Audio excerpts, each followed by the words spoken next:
Welcome students. Last lecture में हम लोगों ने अलजेब्रा का क्वालिटी इक्वेशन चैप्टर स्टार्ट किया था। क्वालिटी इक्वेशन में जिसमें हम लोगों ने पहले उसके स्टैंडर्ड फॉर्म को समझा, फिर क्वालिटी इक्वेशन से ए बी सी की वैल्यू कैसे फाइंड करते हैं, क्वालिटी इक्वेशन होता क्या है, सब कुछ हमने देखा। उसके बेस पे एक्सरसाइज 2.1 भी सॉल्व किया। Now I proceed for the next exercise that is 2.2 exercise. 2.2 में what is there actually, we have to solve the given quadratic equation by means of factorization method. So there are different methods to solve the quadratic equation. One of them is a factorization method. One method is completing square method. Another one is formula method. But today we are going to learn about the factorization method. That how can we solve or factorize the equation by means of factorization method. So let's see what is there actually. So before solving any quadratic equation by factorization method, we have to see it carefully whether it is in its standard form or not, कि वो अपने standard form में है कि नहीं है। सबसे पहले आपको ये देखना है, if it is not in the standard form, अगर स्टैंडर्ड फॉर्म में नहीं है तो पहले हम उसको स्टैंडर्ड फॉर्म में कन्वर्ट करेंगे और उसके बाद ही हम लोग इक्वेशन को सॉल्व करेंगे। क्योंकि अगर आपने स्टैंडर्ड फॉर्म में बिना कन्वर्ट किए ही उसको सॉल्व किया तो आपका आंसर रॉन्ग होगा और सोल्यूशन भी सही नहीं आएगा। तो पहले हम देखते हैं कि स्टैंडर्ड फॉर्म में है कि नहीं। स्टैंडर्ड फॉर्म का मतलब सबसे पहले स्क्वायर वाला टर्म होना चाहिए, देन एक्स वाला टर्म मीन्स इसका पावर 1 हो ऐसा, फिर बिना एक्स वाला टर्म और उसके बाद इक्वल और लास्ट में 0 होना चाहिए। अगर उस फॉर्म में है मतलब कि वो स्टैंडर्ड फॉर्म में है। तो ये इक्वेशन जो फर्स्ट क्वेश्चन है वो मुझे ऐसा लग रहा है कि स्टैंडर्ड फॉर्म में है। तो अब मैं इसको सॉल्व कर सकता हूँ।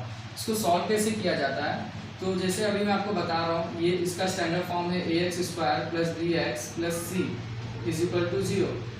तो सबसे पहले जो c वाला टर्म है, लास्ट वाला टर्म, ये जो लास्ट टर्म है, ऐसे दो नंबर आपको लेने हैं जिन दोनों नंबर का मल्टीप्लाई करने पे ये लास्ट वाला नंबर आना चाहिए, और उन दोनों नंबर को प्लस करके या माइनस करके मुझे ये मिडल वाला -15 भी चाहिए। इस बात का भी ध्यान रखना है। तो जैसे अभी यहाँ पे मुझे +54 चाहिए, तो अगर मुझे +54 चाहिए तो ऐसे दो नंबर लो जिसका मल्टीप्लाई करके आपको 54 मिल जाए, और उन दोनों नंबर को आप ऐड करके देखो या सब्ट्रैक्ट करके देखो कि 15 भी आ रहा है क्या। तो मेरे हिसाब से 6 9 जा या 9 6 जा, यू कैन से 9 6 जा 54 होता है। अब 9 6 जा 54 और 9 और 6 कितना होता है, 15 भी होता है। तो मतलब 9 और 6 ये दो नंबर मेरे लिए एप्लीकेबल हो सकते हैं, लेकिन उसके लिए मुझे साइन भी चेक करनी पड़ेगी। तो साइन में कैसे देखूंगा, अब मुझे साइन कैसे लगाना है, किस पे मैं प्लस लगाऊं, किस पे माइनस लगाऊं, तो उसको बताने वाले अलग अलग तरीके से बताते हैं। मेरे हिसाब से ये तरीका जो मैं आपको बताने जा रहा हूँ ये आपको काफ़ी सिंपल पड़ेगा। कैसे आप कर सकते हो, जैसे पहले आप चेक करोगे कि यहाँ पे जो मिडल वाला टर्म था, मतलब bx वाला जो टर्म था, उस पर कौन सी साइन है। तो यहाँ मुझे माइनस की साइन दिख रही है, तो अगर यहाँ माइनस की साइन है तो मैं यहाँ पे भी माइनस की साइन लगा देता हूँ। जो इसमें बड़ा नंबर होगा 9 और 6 में जो बड़ा है उस पर वही साइन आएगी जो यहाँ बीच में है। तो यहाँ बीच में माइनस है, तो यहाँ पे 9 और 6 में 9 बड़ा, तो 9 पे कंफर्म माइनस आएगा। अब जो सेकंड वाला जो नंबर है उसके ऊपर हम लोग अकॉर्डिंगली साइन लगाएंगे। तो अगर मैं यहाँ पे प्लस लगा देता हूँ तो माइनस प्लस माइनस, तो 9 में से 6 माइनस हो जाएगा, तो मुझे -3 आएगा। मुझे -3 नहीं, मुझे -15 चाहिए। तो इसका ये मतलब कि मुझे 9 और 6 को प्लस करना पड़ेगा। तो अगर ये माइनस है तो ये भी माइनस होना चाहिए। ये तो कंफर्म माइनस होगा क्योंकि यहाँ माइनस की साइन है, लेकिन इसको भी मुझे माइनस करना पड़ेगा, तभी ये दोनों ऐड होकर -15 आएगा। और माइनस माइनस प्लस भी हो जाएगा, मतलब 9 6 +54, मतलब मेरा मल्टीप्लिकेशन का भी साइन मैच हो गया, एडिशन और सब्ट्रैक्शन वाला भी साइन मैच हो गया, दोनों हो गया। अब मेरे लिए ये दोनों जो नंबर्स हैं ये एप्लीकेबल है फैक्टराइजेशन के लिए। तो मैं क्या करूँगा, जो फर्स्ट टर्म है उसको वैसे ही लिखूँगा, मिडल टर्म के प्लेस पे मैं 9 और 6 लिखूँगा, तो -9, लेकिन साथ में x लिखना नहीं भूलूँगा। -9x -6x दोनों ही मुझे लिखना पड़ेगा, और लास्ट वाला टर्म भी मैं वैसे ही लिखूँगा 54। मीन्स मुझे बीच वाला जो टर्म है, मिडल वाला जो टर्म है 15x वाला है, उसके प्लेस पे मुझे ये जो फैक्टर मिले हैं 9 और 6 x के साथ लिखना होगा। अब मेरा दूसरा काम है कि मुझे कॉमन चेक करना पड़ता है। तो स्टार्टिंग के दो टर्म और ये दो टर्म लास्ट वाले, इन दोनों में मुझे कॉमन, तो इन दोनों में मुझे x कॉमन दिख रहा है फर्स्ट वाले में, तो मैंने x बाहर ले लिया, तो यहाँ बचेगा x और यहाँ बचेगा 9। इन दोनों में मुझे 6 कॉमन दिख रहा है, क्योंकि 6 के टेबल में भी 6 आता है और 6 के टेबल में 54 भी आता है। तो मैं यहाँ पे, और यहाँ माइनस है तो बाहर माइनस लेना पड़ेगा x, और जैसा कि मैंने माइनस को बाहर ले लिया तो अंदर जो साइन होगी वो चेंज जाएगी, प्लस है तो किस में कन्वर्ट हो जाएगा, माइनस में। और 6 9 जा 54 होता है, तो यहाँ पे 6 बाहर गया तो 9 बचेगा। अब मुझे यहाँ दिख रहा है x माइनस 9, और एक बात आपको और भी चेक करनी है, जो आपको फर्स्ट ब्रैकेट में मिलेगा वही सेकंड ब्रैकेट में भी मिलना चाहिए, साइन का भी डिफरेंस नहीं चलेगा। x माइनस 9 दोनों ब्रैकेट में, तो आप उसको एक ब्रैकेट में लिख दो, और ये जो बाहर के जो टर्म्स है x और -6 उसको आप दूसरे ब्रैकेट में लिख दो, और इन दोनों ब्रैकेट के बीच में माइनस प्लस का साइन नहीं आएगा, मल्टीप्लिकेशन होगा, इज इक्वल टू 0। अब एक बार मैं इस ब्रैकेट के साथ 0 लूँगा, एक बार इसके साथ, तो ऐसा लिखूँगा x minus 9 is equal to 0, comma x minus 6 is equal to 0। फिर -9 उस साइड जाके +9 हो जाएगा, और -6 उधर जाके +6 हो जाएगा। तो इस हिसाब से x की जो वैल्यू होगी वो होगी 9, 6।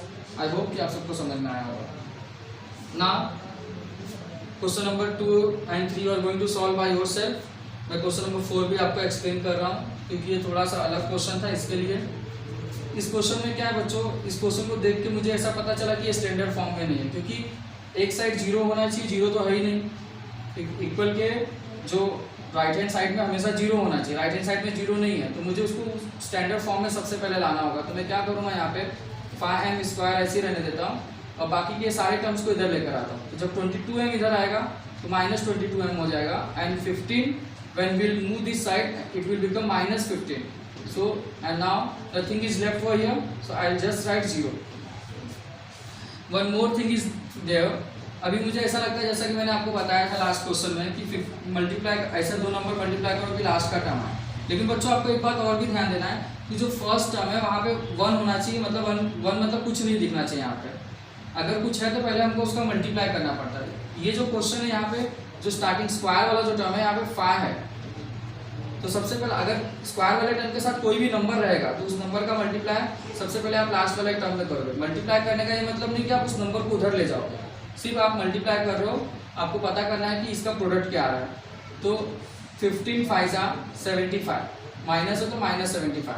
इसका ये मतलब है कि मुझे ऐसे दो नंबर लेने हैं कि जिसका मल्टीप्लाई करने पे -75 आना चाहिए, 15 नहीं है, क्योंकि इसके साथ मल्टीप्लाई हो गया तो -75, तो 75। तो ऐसे दो नंबर लो जिसका मल्टीप्लाई करने पे -75 और उन दोनों को प्लस करके या माइनस करके -22 भी आना चाहिए।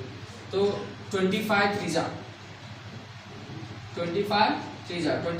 75 हो गया, और 25 में से 3 अगर माइनस करता हूँ तो 22 भी आ जाएगा। अब साइन लगाएंगे, यहाँ पे क्या है माइनस, तो बड़े वाले पे माइनस आ गया। और जैसा कि मुझे मालूम है कि 25 में से 3 माइनस होगा तो ही 22 आएगा, तो अगर मैं यहाँ पे माइनस लगा देता हूँ तो माइनस माइनस प्लस हो जाएगा, 28 हो जाएगा, इसलिए मुझे दूसरे पे प्लस लगाना पड़ेगा। तो -25 + 3, तो मैं इसको लिख दूंगा यहाँ पे 5m² माइनस, इसके प्लेस पे जैसा मैंने बताया था ये जो टर्म मिलते हैं वो -25m + 3m -15 = 0। फिर वही इन दोनों में कॉमन, तो इन दोनों में मुझे 5 भी कॉमन दिख रहा है और m भी कॉमन दिख रहा है, तो 5 और m दोनों बाहर आएगा, तो 5 भी बाहर गया, m भी गया, तो यहाँ पे m बचेगा। यहाँ से तो m बाहर हो गया, लेकिन 5 के टेबल में 25 5 टाइम में आता है, तो 5 बच जाएगा यहाँ पे। Now in this term 3 is common, so I'll take +3 common, so here m is left and 3 5s are 15, so 5 will be left also. So m minus 5, there is 2 times in the bracket, so I'll write it once, and 5m + 3 will be written 1 time is equal to 0. Now the 0 will be taken with both the brackets individually, so m minus 5 is equal to 0 and 5m + 3 is equal to 0. Now 5 will move that side and will become -5 will become +5. Here the same 5m, 3 will move that side and will become -3. Now take 5 this side, so it will get divided to -5. Divided to 5. So here the value of the m is 5 and -3/5. And it is same for the last question. We'll have to see whether the given sum is in the form of quadratic equation or not. So here I am seeing that the first term is square term, then the x term, then the numbers term is equal to 0. Means it is in its form, standard form. But there is 2 in upon. I just don't like that 2 in upon. You also don't like, I think so. So we'll have to remove that 2. So what we'll do? If you want to remove this 2 from denominator, so we'll just multiply by 2 in entire equation.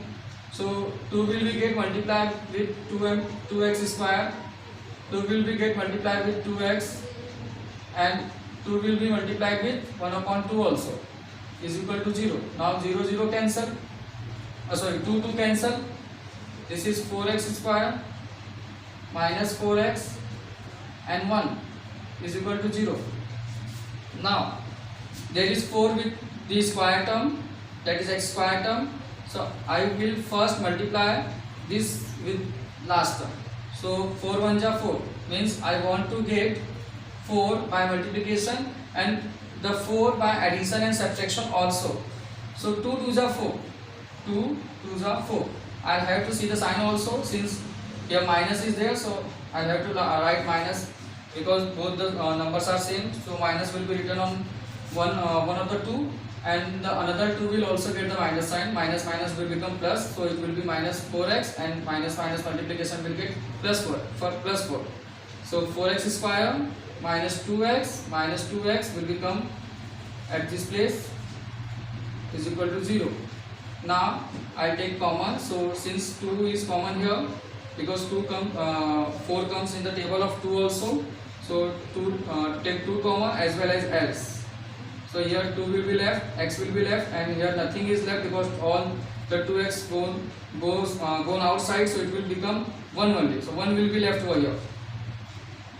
There is nothing common here, so I take 1 as common, so it will be 2x. Since I have taken minus in the common, so automatically the sign of the plus will be changes to minus, and it will become minus 1 is equal to 0. Now take both the common bracket one time, 2x minus 1 will become one time, will be there, and the outsider term like 2x minus 1 will become in another bracket. So 2x minus 1 is equal to 0 will have to take, and 2x minus 1 is equal to 0 we can again likewise 1 will move that side, will become plus here also.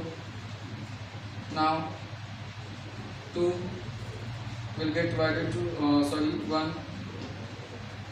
it will be 1 upon 2, here same 1 upon 2, so we are getting here 1 by 2 comma 1 by 2 the value of x. I think you all are clear with the exercise. If there is any doubt, please ask. Thank you.